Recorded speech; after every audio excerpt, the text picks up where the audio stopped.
On today's show, we break down Upper Deck Allure coming out next week and play Would You Rather Sports Card Edition. Should be fun. This is episode 12 of the Hockey Card Haven podcast. Let's dive in.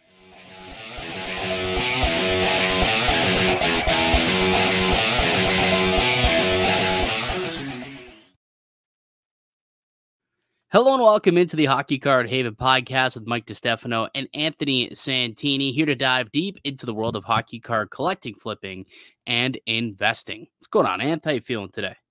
What's up, buddy? Pretty good, besides the absolute downpour that came down. I don't know if it affected your ride home, but I have an absolute it was just terrible. Hour and a half for a usual 12-minute drive, so I was super pissed off.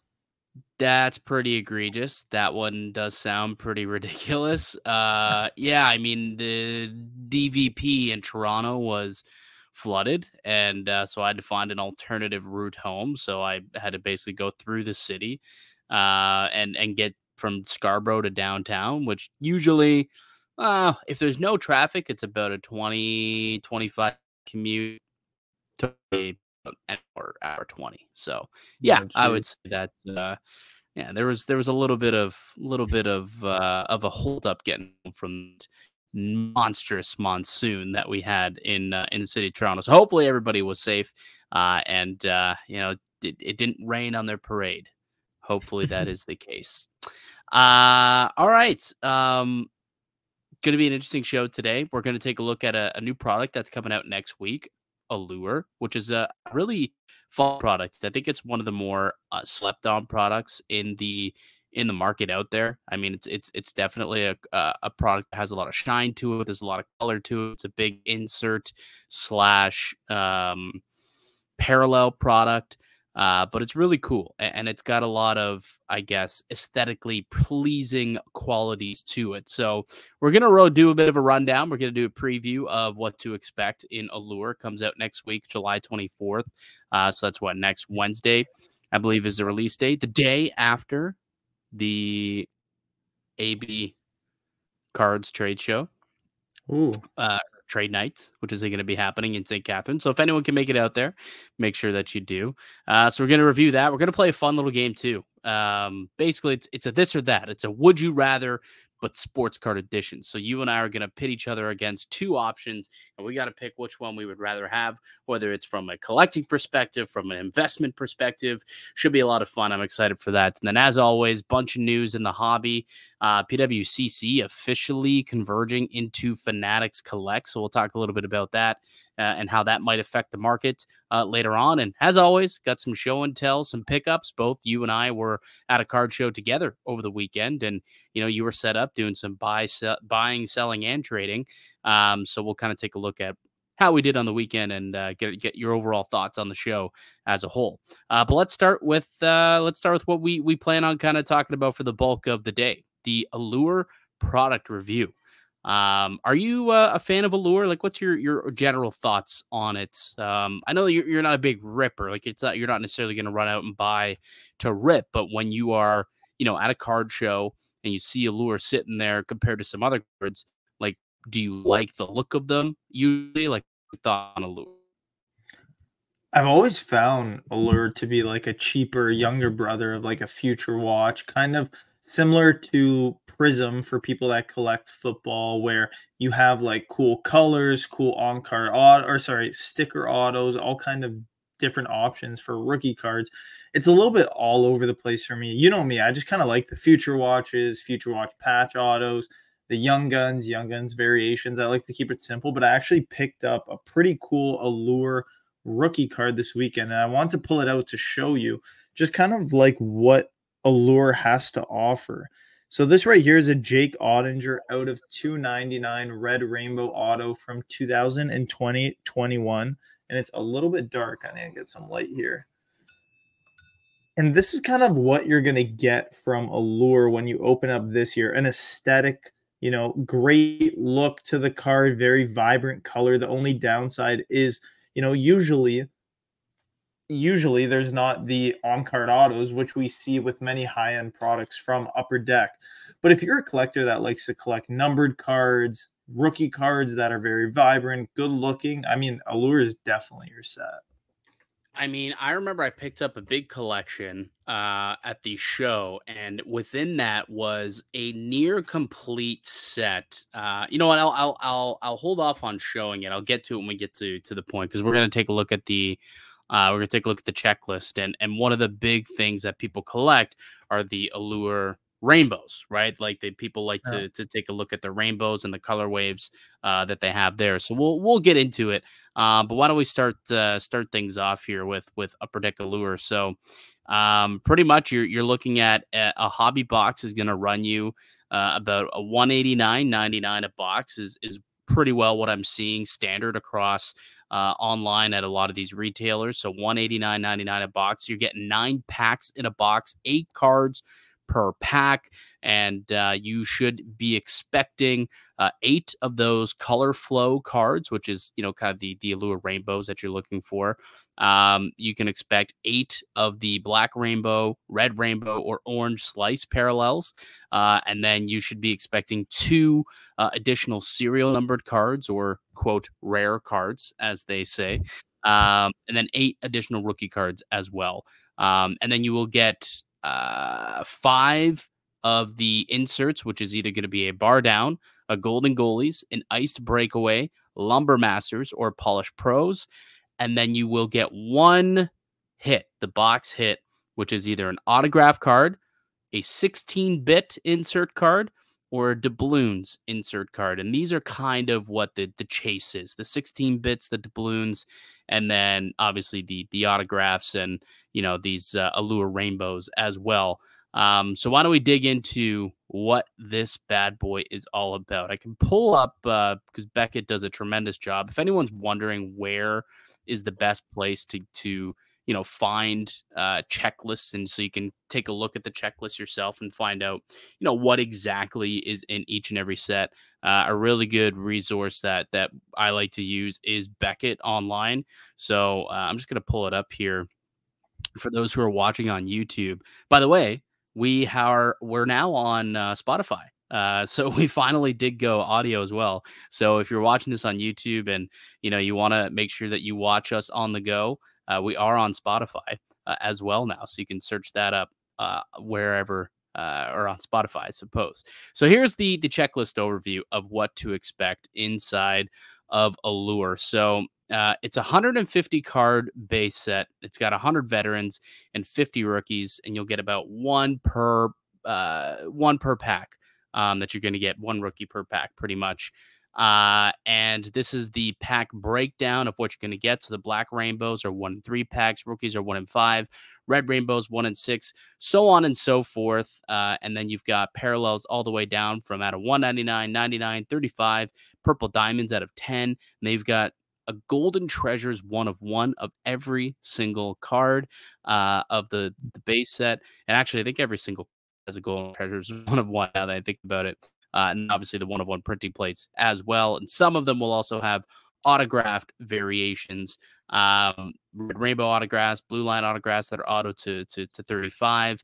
You'll get the purple diamond autographs, which are out of 10. The purple diamond patches, which are out of 10, which I believe, if you're watching, I think this is a purple diamond patch auto, Kale Marner, which is number 10. Really, really slick looking card right there. So that's kind of what to expect when you're opening up Allure. For the most part, they've got 10 different parallels of each card, 7 additional parallels that are autographs, and that pretty much does it for the base set. So that's what you're looking at for the base set. But to me, the real big chase for Allure, like, yes, that allows you to go out there and obviously get your rainbows and your color flows and all that. But what you're really looking for here are the inserts. It's a big time insert set. And the biggest chase, I guess, in terms of what people like to, is the 16 bits are chases. But the color flow rainbow set, it's kind of the iconic set that people like to put together each and every year from this particular product. And this is what it looks like. So the Allure color flow. So it starts off, you get a red orange, you get an orange yellow, a yellow green, a green blue, and then a blue purple. And these are serial numbered. So you'll get them, out of $2.99, $1.99, $99, out of 50 for the green blues, out of 25 for the blue purples, and you can see how many you'll get in these packs. So you're guaranteed to get a red, an orange, and a yellow in each box, or you should get one in each box. And then the blue greens and the blue purples are obviously the tough pulls that you're going to try and get.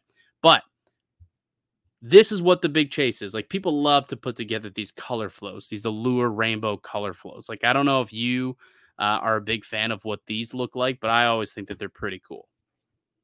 I mean, they look sweet. You know how they have sometimes you see that card shows more than your personal collection, how they have that case that is a little bit longer. You could put multiple cards, you could put them all in one touches. I feel like a set like this is the perfect design for, like, even looking at how simplistic the design is, no background, just colored to it. The colors are vibrant, it pops out.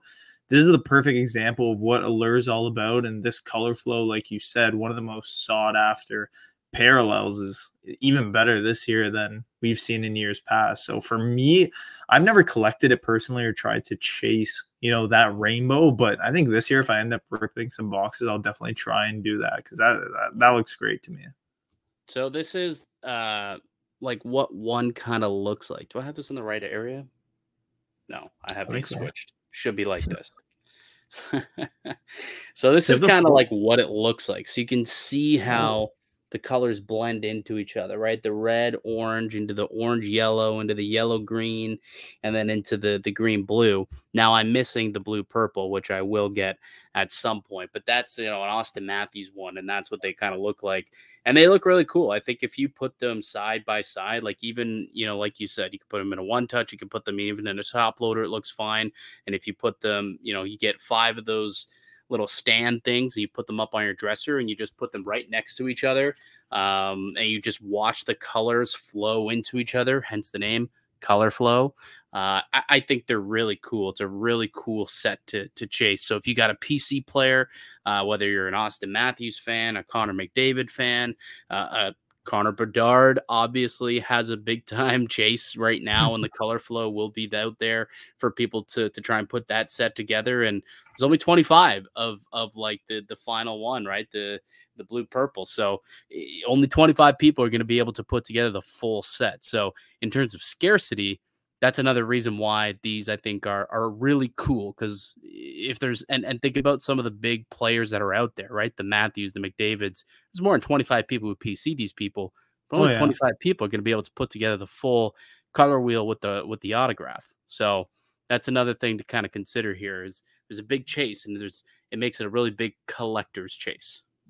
Yeah, it's not like they're just like basic variations. We see so many times where, you have the numbered cards that are out of $9.99 or out of 1,000, over 1,000, and they're not very hard. Don't worry.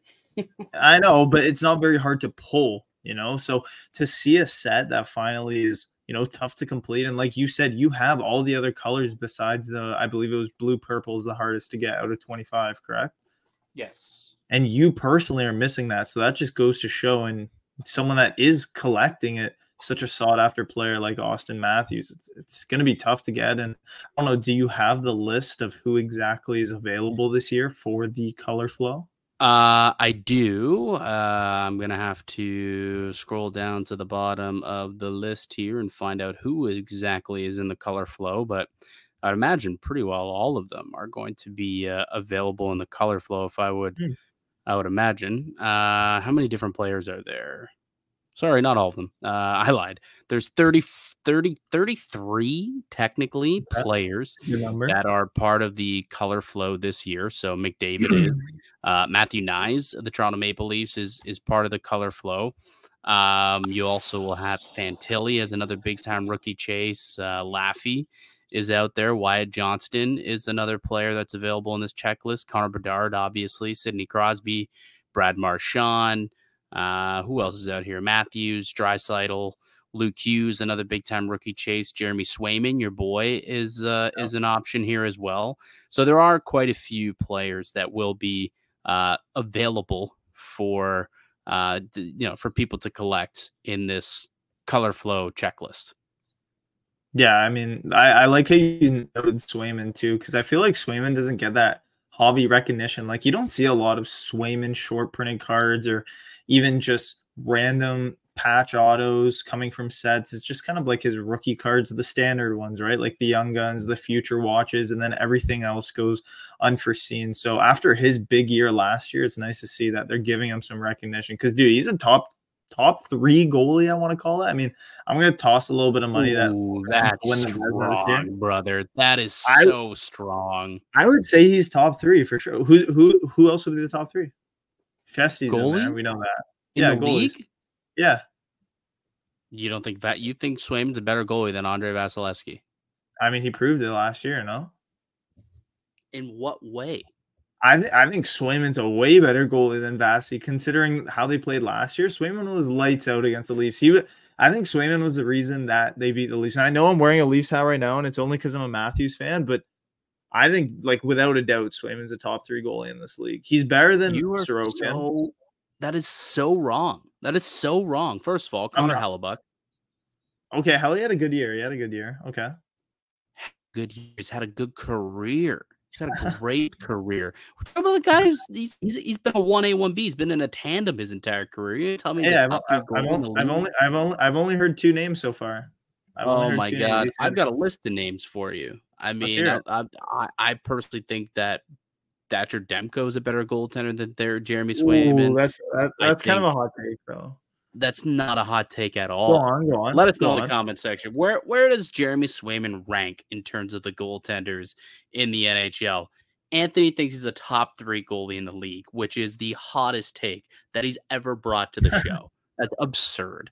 I'm sorry. And if you think that's the case, I mean, you could pick up Swayman Young Guns for what, $10-15? You should be loading up, my guy. $10, yeah, under $10. I'm sure you could probably find them for $5 here and there. That seems a bit low. But I've seen a couple like on Instagram for like 6 shipped here and there, a couple in lots. But my hot take would be looking back a year from now that Swayman comes out as a top 3 goalie and easily in the Vezina conversation. Like, he'll for sure have some votes no matter what. He's gonna play like 50 games, probably win at least 35 of those, and he'll come out as a top 3 goalie in the league. That's my hot take. You're high. Terrible take. Anyways, let's move on. There's one special in particular player. It's not really a player, actually, that it's a new addition to the color flow, and it's the Stanley Cup. Oh, yeah. The Stanley Cup is getting a color flow, Anthony, and it is super short printed. There's very little Stanley Cup color flows available. I think it's basically you're getting it, or what did I see here? The red orange at 99. So it's the red orange is 1 in 200 packs. The yellow green is to 50, 1 in 267 packs. The blue purple is only out of 10. So that's 1 in every 800 packs. And then the full rainbow auto is 1 in 2,160 packs. So that's the main color flow chase, I suppose, is the Stanley Cup. But I don't know if I actually really dig this card, to be honest with you. Like, to me, I don't know if this would be considered like a mandatory chase card for me. I mean, the colors don't mesh well with the cup. I feel like the cup needs more neutral colors, like that white, like brown, maybe like it's the color flow though. Like, so they've got the same color flow. So there's gonna be a red orange one, which we see on the screen, then a yellow green, a blue purple. It's like they're just going with the color flow. Like, that's the set. I just don't think the cup is necessary. Like, I don't feel like they needed to add the Stanley Cup because it doesn't really look too visually appealing. I mean, even like, what is it, 4 or 5 of them next to each other? Mm-hmm. It will look a little bit scattered. I don't think it would look great at all. So I don't know if you heard what I said or if it just kind of like went over your head a little bit, but 1 in every 2,160 packs, you'll pull a full rainbow autograph of the Stanley Cup. Does that make sense to you? Who would be signing that? Phil Pritchard. No, I'm kidding. That'd be hilarious though. If Phil Pritchard, keeper of the cup. That'd be hilarious if he did. Actually, they should have. That's a mistake by Upper Deck. They should have got Philly Pritchard to do this.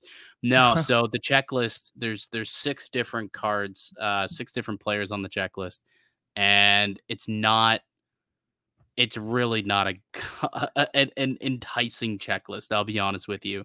It's Adam Graves, Darcy Kemper, John LeClaire, Rod the Bod Brindamore, Ryan That's O'Reilly, and then a super short printed Wayne Gretzky. So you can get a Gretzky Ooh. auto, which would be pretty sick. That's a nice chase, obviously.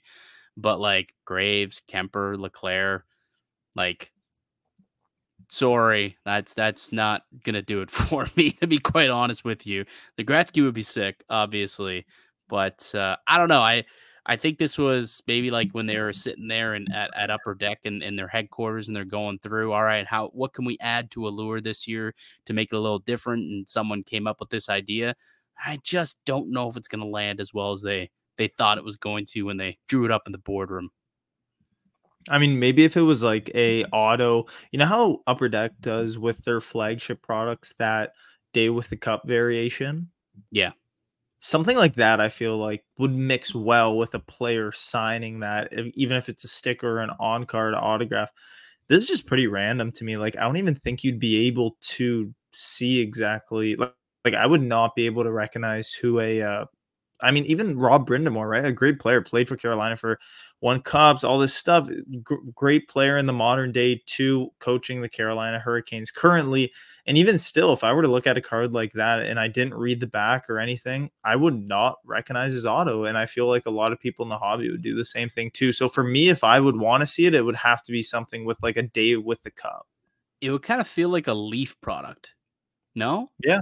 Yeah. Where they Like, just it'd throw feel like a autographs. Leaf Yeah. product where it's just the autograph on, like, kind of a plain Jane background, and you don't really get to see the player, or you don't get to see, the jersey or the logo or whatever it is because of, obvious reasons, um, for licensing. And that's almost kind of what it would feel like. It's a picture of the Stanley Cup, and it's gonna have a sticker of Brenda Moore's autograph on it.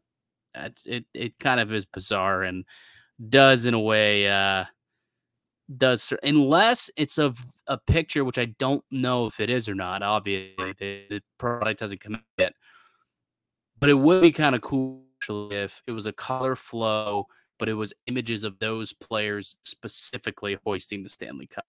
Now Yeah. that would be sweet, but I don't Yeah. believe that's the case. I think it's just this image that we just saw of the Stanley Cup with the color flow, and there's gonna slap a sticker on it and call it a day. Not a What big fan. did Darcy Kemper win a cup? Was he on, He's in Colorado. right, Colorado in 20 when they won in, what was it, 21, 2021? 21. 2021? Right? Because he got hurt, I believe, in the conference finals. That's when Pavel Francouz came in, and then he was back for the cup, if I remember right. Yeah. Yeah. Right. Right. Yeah. Drawing a blank there, but hey, I was a little sharp. Coming up, next up, we move on to the other big time chases, and that is the Allure 16-bit. This is something that everybody loves to chase each and every year. It's these 16-bit cards. What are your thoughts on the look to these bad boys?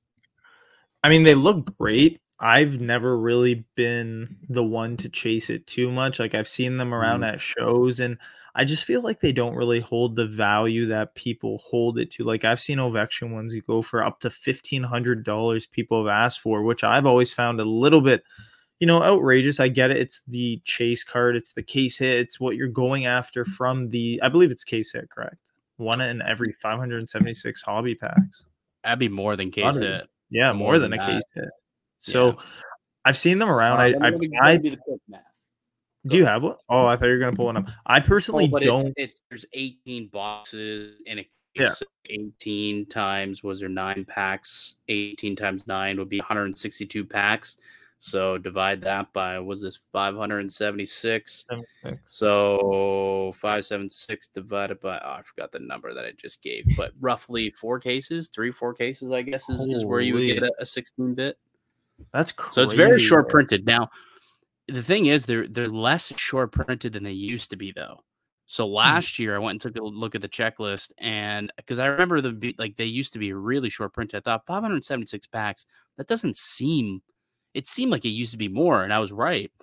Last year in 22-23, it was 1 in every 810 packs. So they're actually making them more common to pull.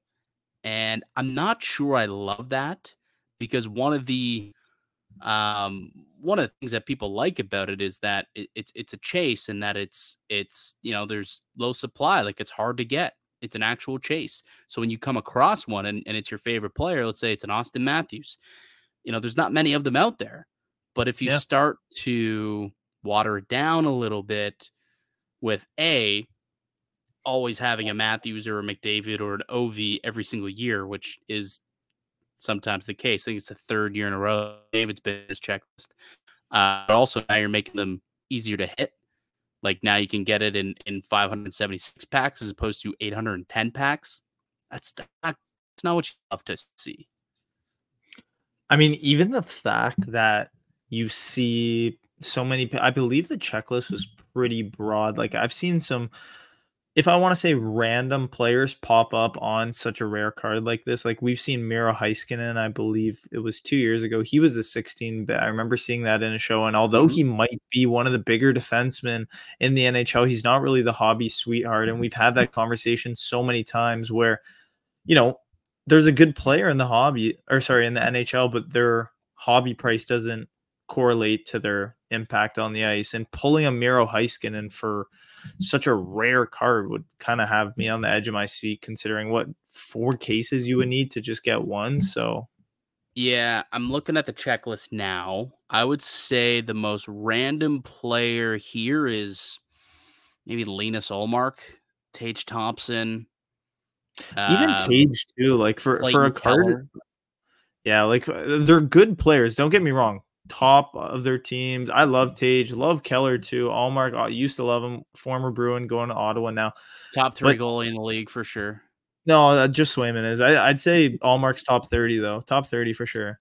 But if I were to pull any of those 3 players, like even a Tage who was in the hunt for the Rocky Richard just 2 seasons ago, it would not be, bang for my buck. Like I would not think that these boxes are worth it if these are, the biggest hits that I could get in. I'm pulling someone like that.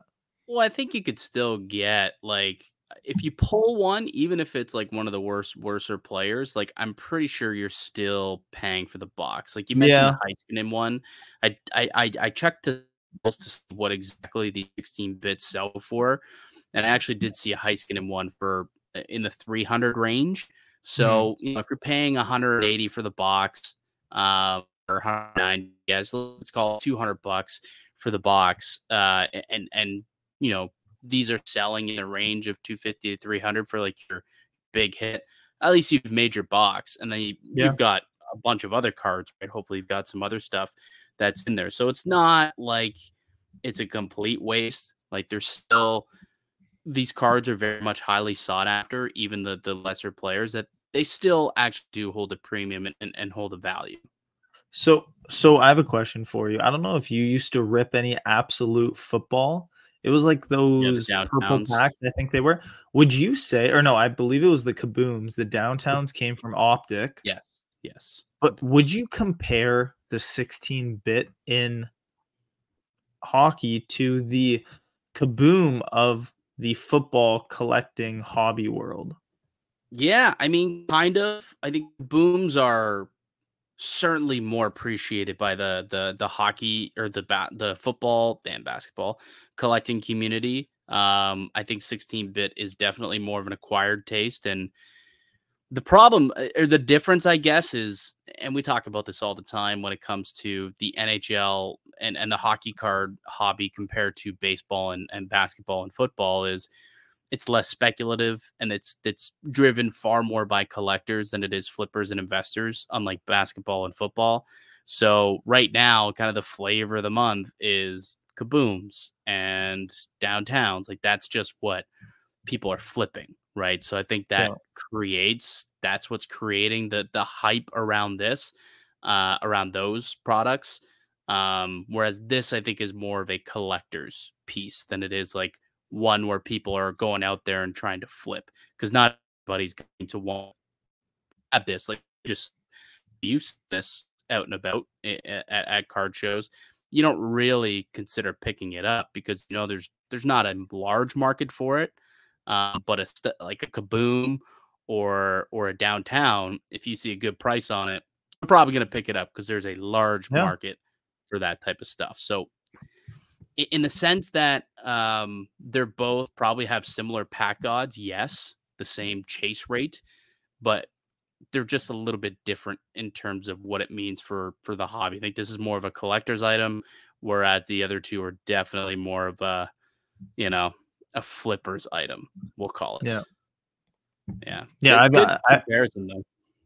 Pretty solid. I mean, you almost barely ever see a 16-bit. Like off the top of my head, I've only ever seen, like I mentioned, I saw the Heiskanen in person. I saw the OV once in person. There was like a PSA 7 I saw of it. Really random, and I had no idea what it was all about. And I think that I asked the person like, "Oh, what is that? Or what kind of variation is that?" And I was like, "Oh, it's a case hit." I said, "How much do you want for it?" "Oh, I want like 1,500. I was like, "What?" Was that at a St. Catharines show by chance? Was it a PSA 10 at a St. Catharines show? I don't know if it was a PSA 10 though. I think it was a low grade, and I was like, "What the heck is this all about?" Because that is totally off. I think it was a lower grade. Maybe. I know someone who sets up in St. Catharines, and he ripped one, sent it in for grading, and it did come back a 10. So I was curious if that was him, and I believe that a 10 had sold for like 1,000 or 1,200 or something like that for a PSA 10 of OV. So it wouldn't have been that crazy of an ask. That was roughly like what market was if it was a 10, I guess. Yeah.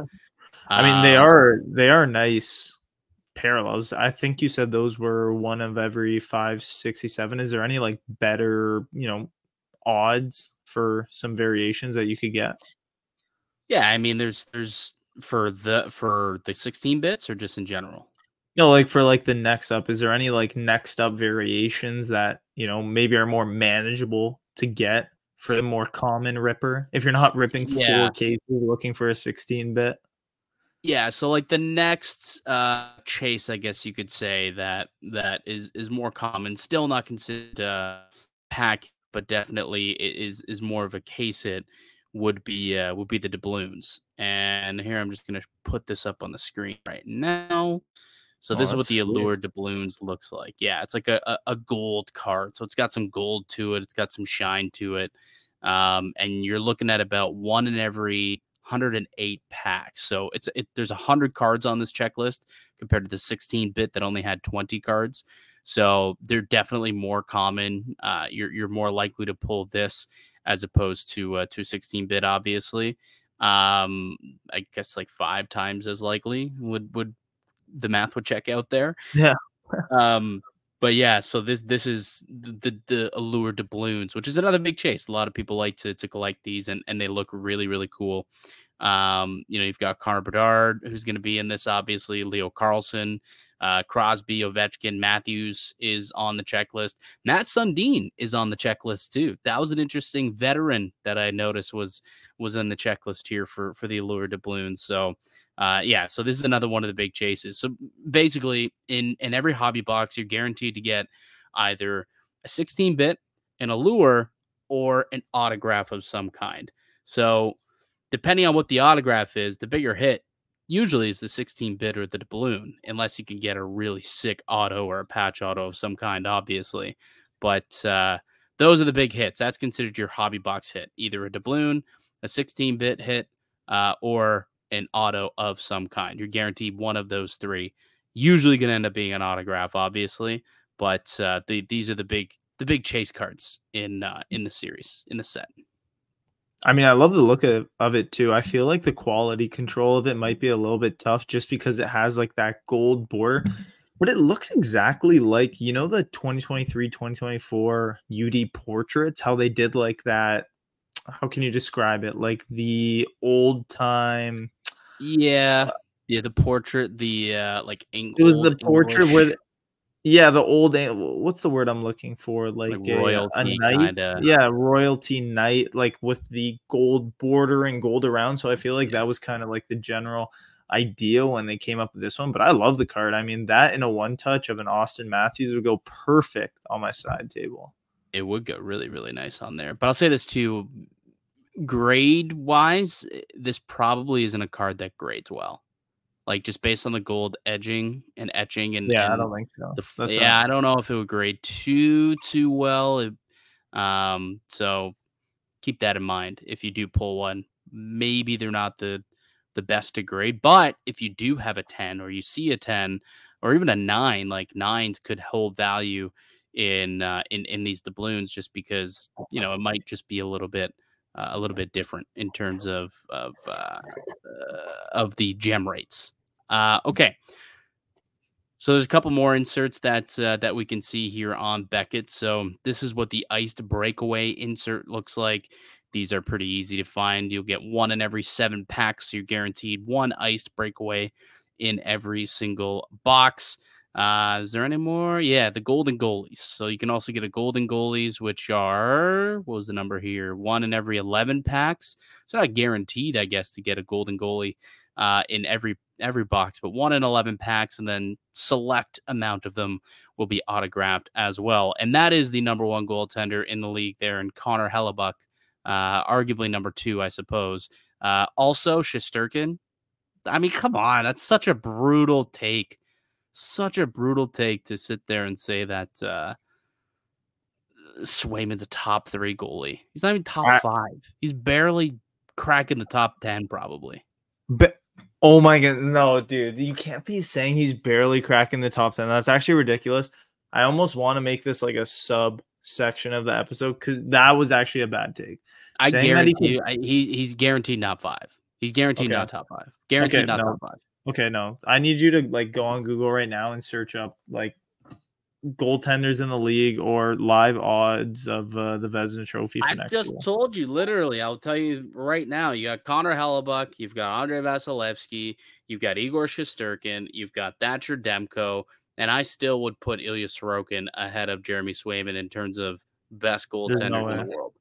So there's 5 right there, just off the top of my head. Bobrovsky, you want to put Bobrovsky in there? Did you see what that guy was able to do in the Stanley Cup playoffs? I mean, that's 6. That's 6. Oh, so at best, we're sitting at number 7. At best. Oh my! Markstrom. Well, Markstrom. Let's put Markstrom. I think Markstrom is better goaltender. Markstrom better than Swayman is such a ridiculous take. Sorokin better than Swayman is such a ridiculous take, considering he lost his job when it really counted. That's insane to me. Okay, so as of right now, Jeremy Swayman has the best odds to win the Vezina, followed by Igor Shesterkin, Thatcher Demko, Connor Hellebuck, Ilya Sorokin, Jacob Markstrom, Ottinger, Vasilevsky, and that's all that's shown. I'll take Ottinger over Swayman all day. Oh my goodness. Well, if you could go bet on it right now. You can bet Ottinger at 12-1 odds. So they're there waiting for you. It's waiting. Yeah, guaranteed outside of the top 5. So anyway. Wow, oh man. After what he did to your team too. After what he did to your team too is ridiculous. So maybe there's a little bit of bias there, but you saw it firsthand what he did. You saw it. All right, let's wrap things up with the Allure, and then we can get to Would You Rather. So again, you get 9 packs per box, 8 cards per pack. If you're getting a case, you're getting 18 packs in that case that comes out next Wednesday, July 24th, next Wednesday. And again, what to expect in a box. One of either an autograph, a 16-bit, or a doubloon. You'll get 5 of the insert cards of either a bar down, a golden goalies, a nice breakaway, lumber masters, or polished pros. You'll get 8 color flows in each pack or in each box, and then some black rainbow, red rainbow, orange slice parallels, serial numbered parallels. You're guaranteed to get 2 in each pack, and then 8 rookie cards as well. Basically 1 per pack when it comes to that as well. So that's what to expect in Allure. I think it's one of the more slept on sets. I'll be honest with you. It's like a mid-end set, I suppose. Although nowadays, with how much flagship costs, I guess it's relatively the exact same as what flagship usually costs. But I think that it's one of those sets that it's got a lot of appeal to it. And you said you considered it maybe the younger brother to SPA. I think it's probably more so a younger brother to OPG Platinum. To me, it's more of a OPG Platinum. Yeah, that's a good thing. Almost like the little brother to that. But if you dig color in cards and you like cards that got shine to them, that got some red to them, some foliage, and some just look unique, Allure's your rip. It'll be a fun rip. That I can assure you. All right, Anth, let's put Allure to the side. Let's play some Would You Rather Hockey Card Edition. Cool. So, fun little segment. We're both going to come up with a couple of options that we're going to propose to each other. Would you rather this or this? And you're going to have to specify, would you rather this from a collecting perspective or from an investing perspective? Because you could look at it from two different ways, obviously, depending on what it is. So you want to start things off here, Anth? Let's do it. Let's go. Okay. So can I toss out my take? You ready? Yeah, go. Yeah. That's let's go here. So usually, just saying. I'm starting here, and we're gonna go with PSA 10. So we're going. Who are you gonna take if you're investing into next season? So starting now, you're heading to shows and you're walking up to dealers. You're saying, "Hi, can I get a Miro Heiskanen or a Brent Clark Young Gun?" Who are you gonna stock up on this off season to watch your investment unfold in October? So this is an interesting two players to choose, because although I believe Miro Heiskanen is the better player, will always be the better player over Brent Clark. Brent Clark seems to have far more collectability. And you and I were at a show this past weekend, and there was not one, but two people coming around asking for Brent Clark. So there is definitely a market for him. And unfortunately for Heiskanen, he's not Canadian. He doesn't play in a Canadian market, doesn't even play in a great market in Dallas. So although he's the better player, I think Brent Clark is the more popular player and probably the one that's going to yield the most profit. I believe he's a little bit cheaper also, if I'm not mistaken, right now. He's still unproven too. So that is kind of, the risk you're taking. What if Brent Clark doesn't turn into, a top 4 offensively driven defenseman? But there's just, if I'm looking for a quick flip, I think Brent Clark has a bit more hype and collectability behind him. So I'm going to go Brent Clark. Yeah, it's a good take. I mean, I'm going to go out and agree with you. As of right now, Heiskanen's averaging in a PSA 10 around $95 and Clark around $85. So although there's a $10 difference in price, I feel like in the future, like you mentioned too, Clark has that collectability, that offensive firepower. We've seen it in his game. We saw it in Barrie when he was playing in the OHL. We saw it for Team Canada. Could he be a big piece of that in the future, especially with the Olympics coming up? Who knows? I know they could be looking for some young players to booster up that back end. I feel like he could take a big step this offseason and into the next season. So I got my eye on Brent Clark. Yeah. And LA's moved out a couple goalies or a couple defensemen over the last couple of years. That's kind of opened up a little bit of space for Brent Clark to bring on a bigger role for himself. But to clarify, if I had $90 to spend on either, I probably would pass on both. If I'm being completely honest, I think I'd put my money elsewhere. No, I'd take a Clark. I'd probably take a Clark.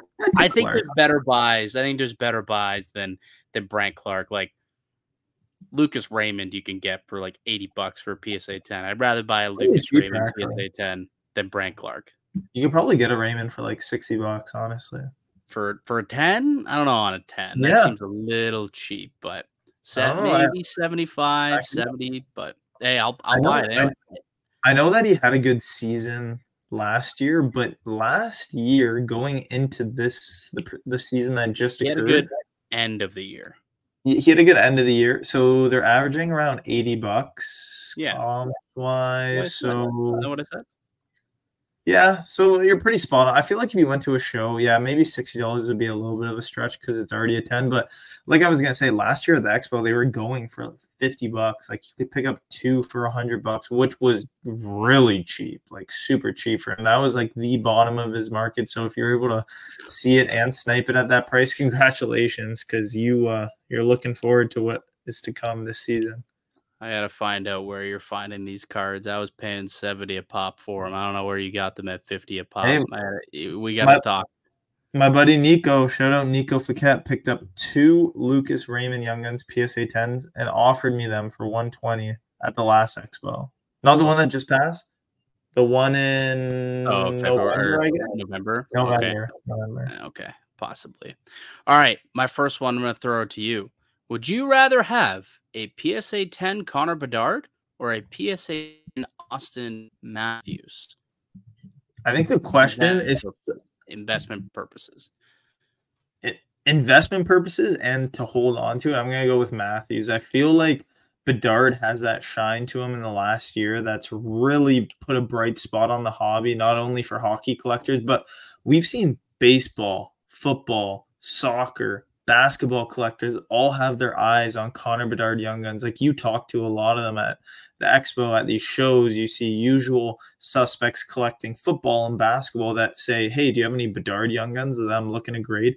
The only issue that I find with collecting Bedard Young Guns, and we've had this conversation, there's so many, the pop count on it is ridiculous. It's already caught up to Kaprizov. I believe it just surpassed Jack Hughes, which had one of the highest pop counts for a PSA 10. It already passed those guys? Yeah. Didn't we talk about that in the last episode? That no, it was just no, nearing? It was approaching. It passed 4,000. It passed 4,000 the last episode. I was like, it's already there? No, not quite. I'm pretty sure, or maybe we were talking about Jack Hughes passing Kaprizov. I could be. Jack Hughes passed Kaprizov a couple weeks ago. Yeah, right, maybe even a month ago. I'll double check where it's at, but I'm 98% sure that Bedard has not yet passed those guys, because that would basically, he would have got like 1,500 subs in the last month. Yeah, for the last week for that to happen. Nonetheless, I'd say that in the next year they could probably catch up to, if not come relatively near, the Kaprizov and the Jack Hughes range, just because of how popular Bedard.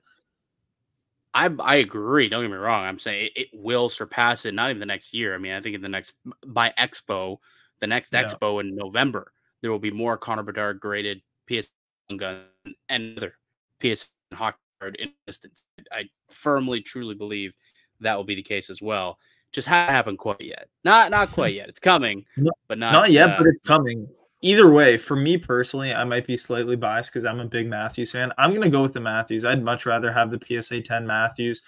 A little bit harder to grade, not as popular as the Conor Bedard. We're not going to see as many PSA 10s pop up on the market for a good price in the next couple months. So for me, if you could do a straight 1-for-1 swap, I'm going to go with Matthews based on, his likability, his goal scoring pedigree that he's always holding himself to, the market that he's in Toronto, where I'm at in Toronto. So all signs point to me picking up that Austin Matthews Young Gun, swapping it for a Conor Bedard, no doubt.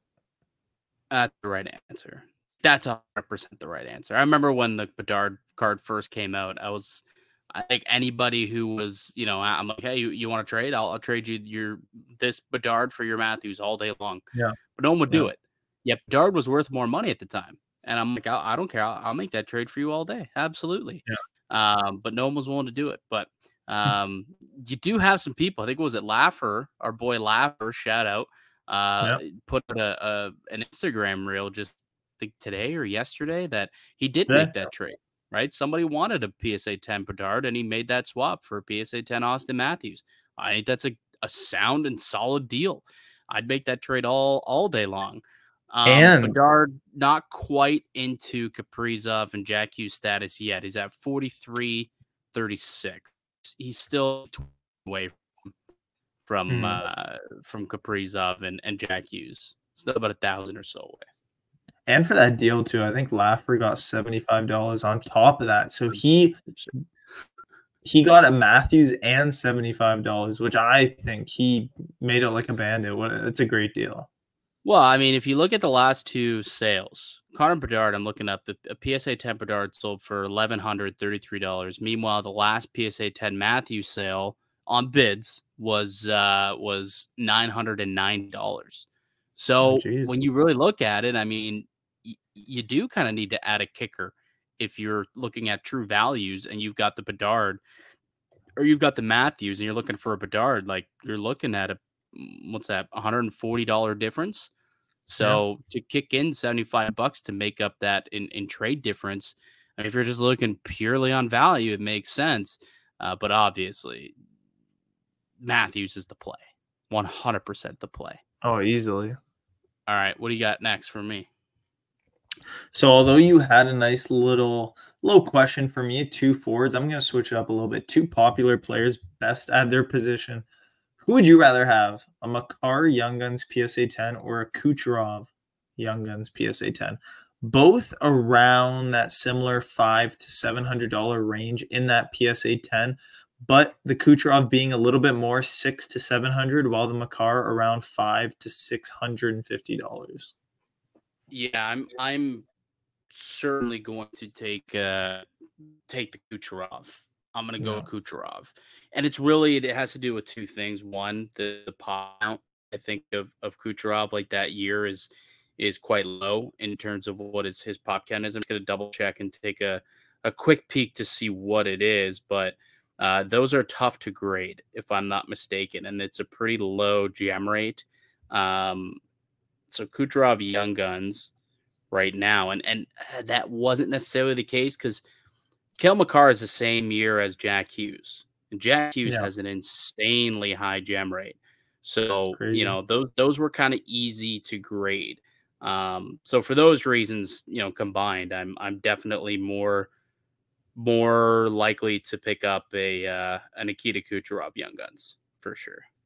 Yeah, it's a good play too. I've always been the one to come out and say I think Kale Makar is a little bit overpriced. Like we've seen so many defensemen that are great defensemen. Like we were just talking about Miro Heiskanen, $90 in a PSA 10. Meanwhile, you're looking at Kale Makar in that $500 to $600 range. So I think eventually it will come to a point where Kale Makar's bubble is burst. Although he's a great player, I just don't think that the value you're getting at his price.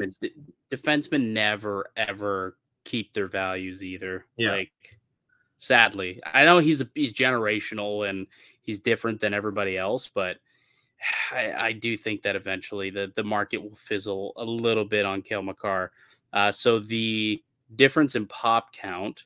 So for Kucherov, you're looking at 489 PSA 10s, and Kale Makar. I should probably spell the name right if I'm going to try and look it up. Let me see. Hold on. Kale Makar. Oh, this is fantastic for podcasting here. Absolutely fantastic. Hang on.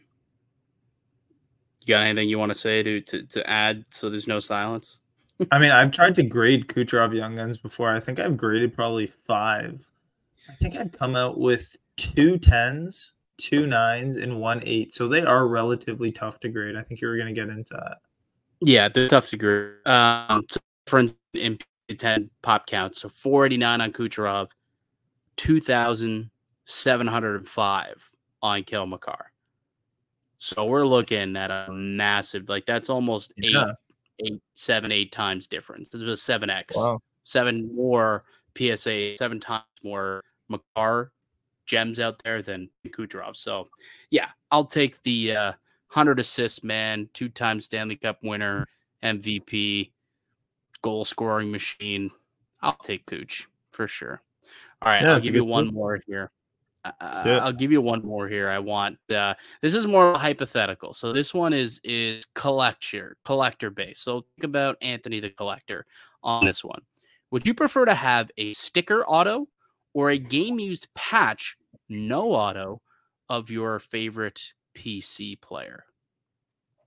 And let's say cards are numbered to 99. So both are same rate. And it's a game used too. Depending on how the patch looks, I'd probably go with a patch.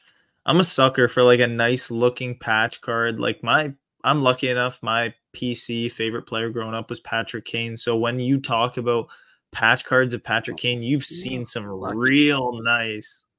Huh?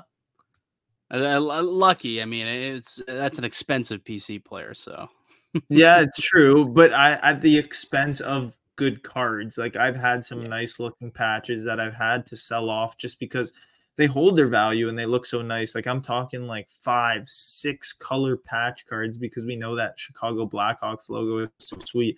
For me, it is a no-brainer, and that's from the knowledge of owning Patrick Kane cards. I've had, stickers, autos of him that go for like $60, $80, under that $100 range, nothing too crazy. But when it comes to a really nice patch and a one touch, and you know me, I'm a sucker for a nice card and a one touch. I love the game used patch, even if it's out of 99, out of 200, or whatever it might be. That's my choice, no doubt. All right. Because that, sticker autos, it's interesting. I mean, people seem to not love sticker autos as much. For obvious reasons. I mean, when it's on card, the player has held it. They physically touch the card.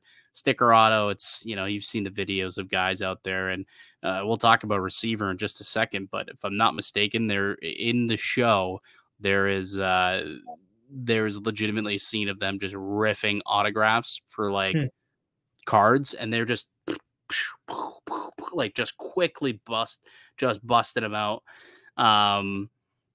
Less time taken with sticker autos, I guess, than with the on card. So I'm with you. If it's a really sick patch, I'll take that over a sticker auto all day long. All right, cool. That was fun. We'll definitely do it again. That would make that's a good one to revisit. I mean, I want to get back into that conversation too.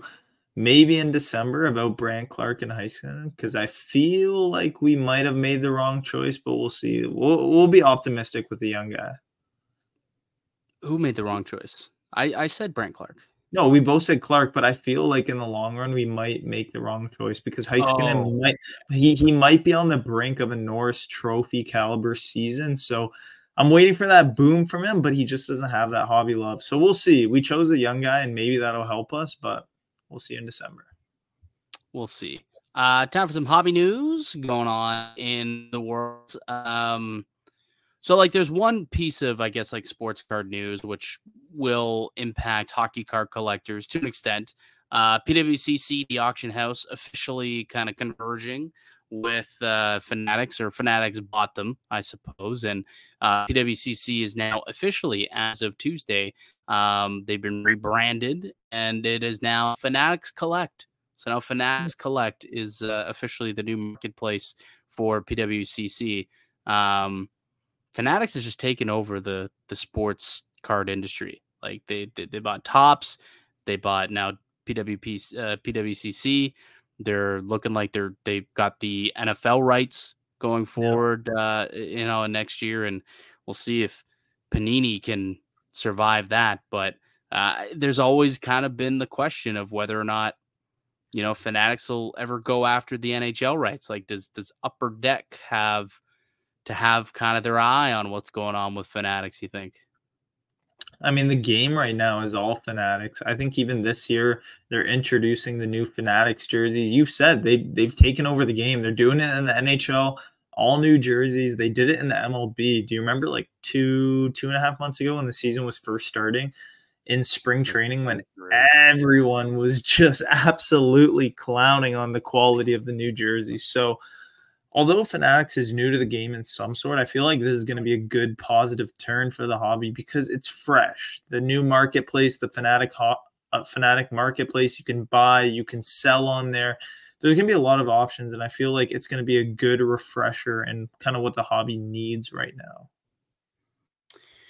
now. You think the hobby needs a new face in hockey?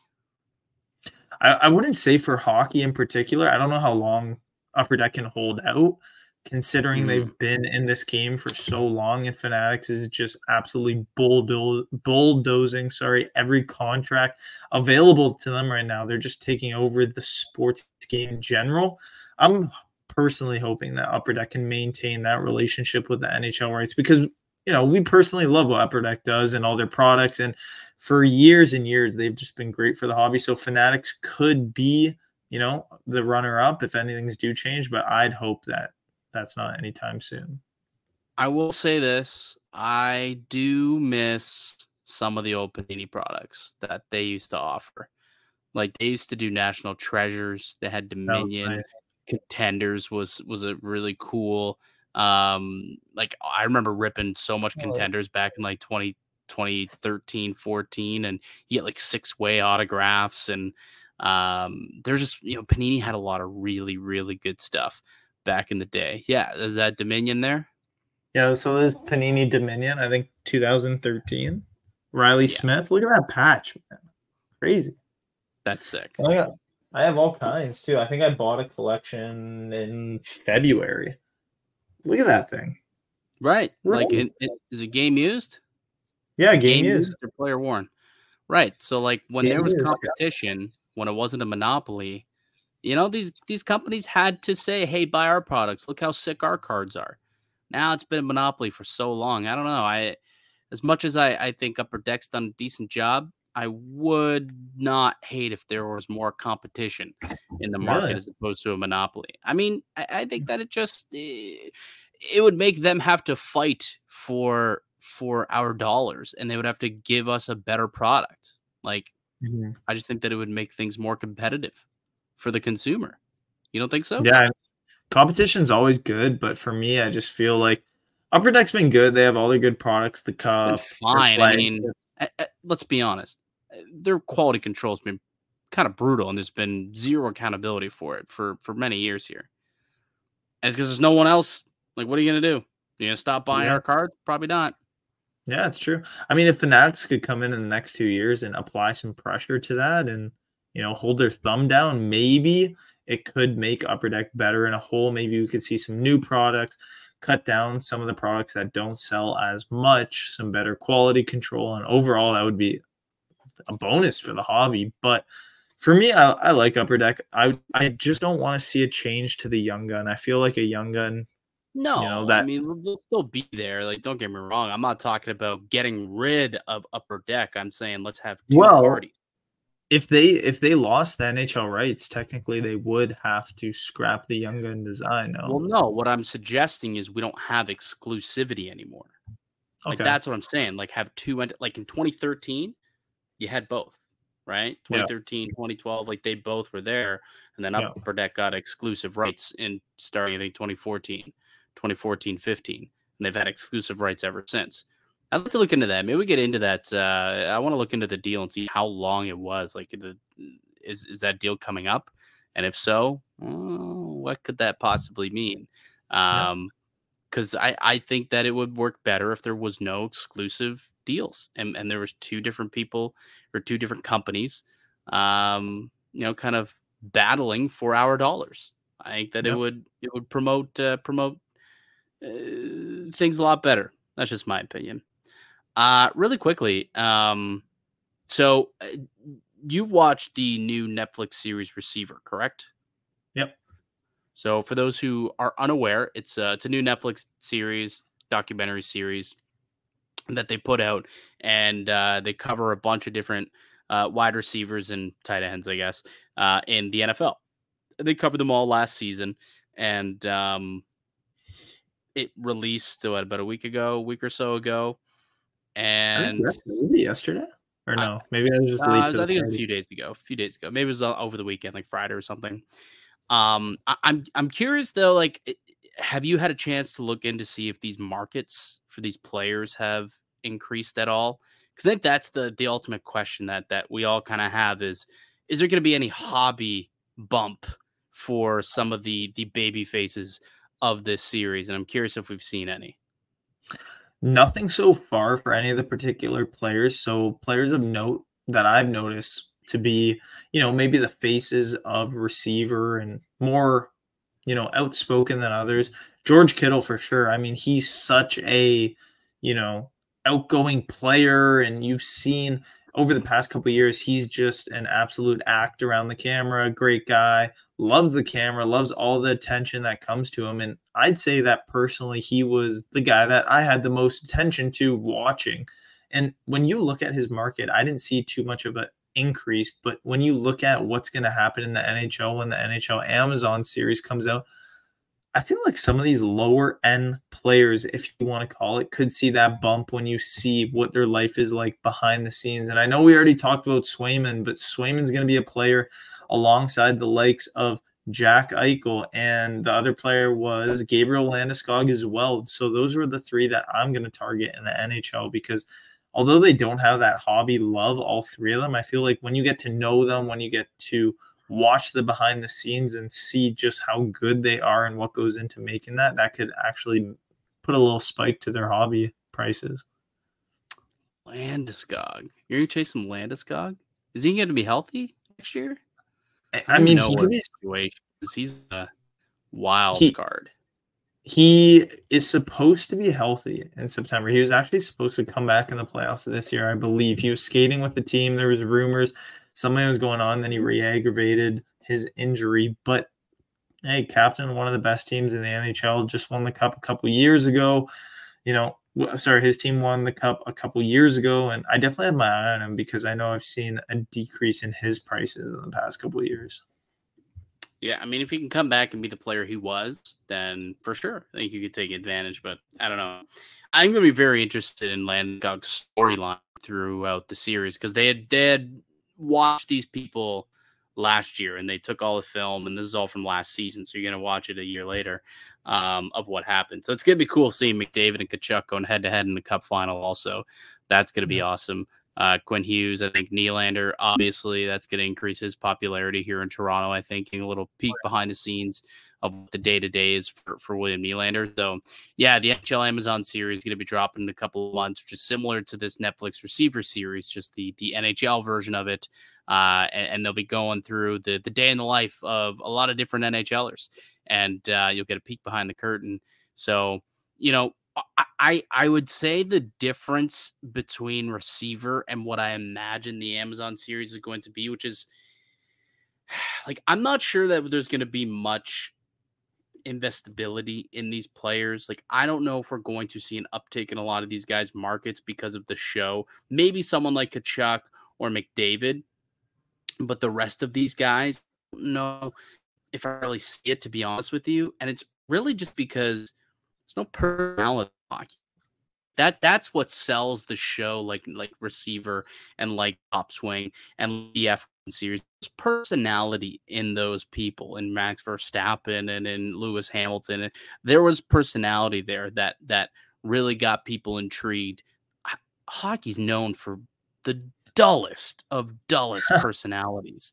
So like that's the one thing that I'm not so sure this Amazon series is going to do a whole lot for the hobby, to be completely honest with you. I mean, the two players that I have my eye on from that list are Matthew Tkachuk and David Pastrnak. Those are two pretty outgoing players compared to everyone else. So like McDavid, Quinn Hughes, even William Nylander, I can't really imagine them being too, outspoken on their day-to-day when the cameras are on them. Yeah. But Matthew Tkachuk and Pastrnak, we know Pastrnak. We've seen all kinds of videos around All-Star break of him. He loves the camera. Matthew Tkachuk as well. The party that he's probably going to be seen on camera with and his entourage that he had going on in Florida. So it'll be cool. I'm definitely looking forward to it. All right. Show and tell time, Anthony. We both went to the Markham show over the weekend. You set up. I went as an attendee. What'd you make of the show? How'd you do in regards to buying, selling, and trading while there? It was a good show. So it was $60 for a table, which I thought was a pretty reasonable price. The runner of the show, name is Sam, great guy, and he organized a pretty good show. A lot of foot traffic too, which in the summer you don't find usually. And for the price that it was, I thought there was a lot of room, a lot of people there, a lot of people buying. And for the vendors, there wasn't too much. Sorry. It was hot. What's that? It was hot.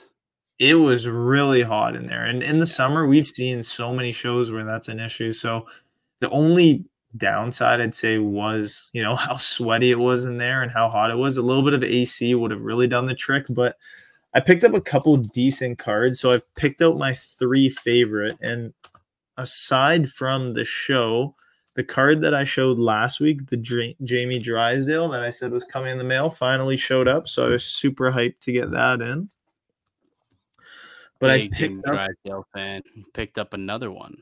Are we going to see it in a second? Yeah, we will see it. Yep. Next up after this one. So I picked up this Thomas Bordlow Seismic Rookie O-Pee-Chee auto, on-card auto, out of 25. Looks pretty good. I'm a big Bordlow fan, so I'm always picking up stuff like this of him. Pick this up for $50, so I was pretty happy with that. Next up, picked up this Drysdale PSA 9. Toss it up on eBay right now if you're looking for it, but I feel like Drysdale's super cheap, and I've been weirdly buying his stuff. I don't exactly know why, but they just keep popping up ever since someone's been hating on his prices. Last up, I picked up this Nylander. So this was $20. I thought this was a pretty sweet deal out of 35, and to have the N, the start of his name, I thought was pretty clean. So this is out of Chronology, a Letterman, and pretty sweet. Came with the one touch. So this is probably my favorite pickup of the weekend. That's a nice pickup. I Yeah. like that one a lot for sure. That's a really cool pickup.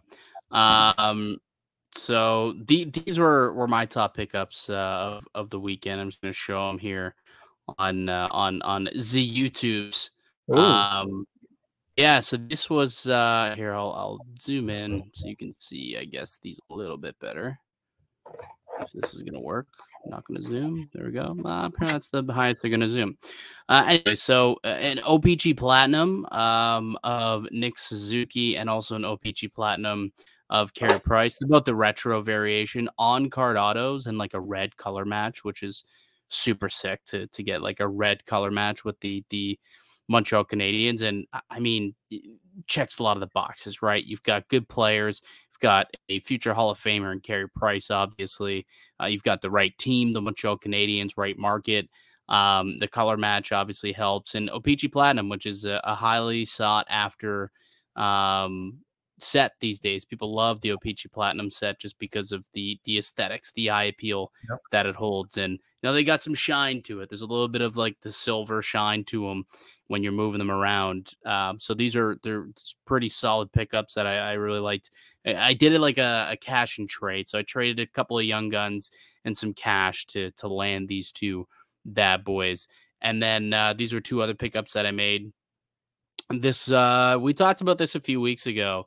Probably like one of the first actual shows we did. I think we were chatting about the PWHL and how we believe that that's going to, you know, create a market for women's hockey cards. And anytime I could pick one up for cheap enough, I usually want to do it. So Blair Turnbull, you know, Team Canada member, star in the PWHL, picked up a patch auto of hers, number to 99, the premium materials auto.